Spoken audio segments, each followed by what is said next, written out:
Chin do'st. Hidoyat Olimova. Hechqisi yo'q. Bu yozni salqinroq joylarda o'tkazarman. Ammo biz shimolga uchib borganimizda u yerning sovug'iga aslo bardosh berolmasding.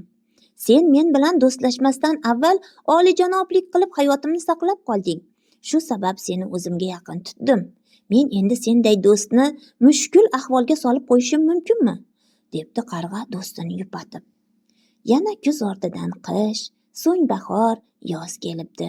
Qarg'alar shimolga uchishga shaylanibdi.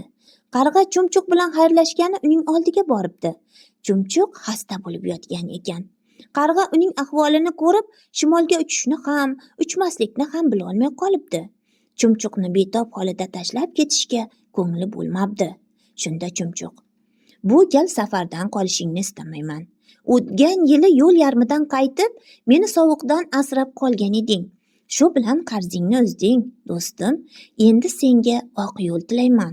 Safaring bexatar bo'lsin", debdi. Do'stlarning bir-biriga ko'rsatgan yordamiga qarz deb qaraganlar adashadilar. Do'stlikning sharti har doim bir-birini qo'llab, quvvatlamoq, ko'makka shoshilmoqdir, debdi qarg'a. U Chumchuqning tezroq sog'ayib, oyoqqa turishi uchun qo'lidan kelganicha harakat qilibdi. Safarini esa keyingi yilga qoldiribdi. Bu siz ko'rgan o'sha qarg'a edi. Endi bilib oldingizmi, yoz chillasida nega qarg'a yurtimizda yurganini? Ha, topdingiz. U sadoqatli, chin do'st edi.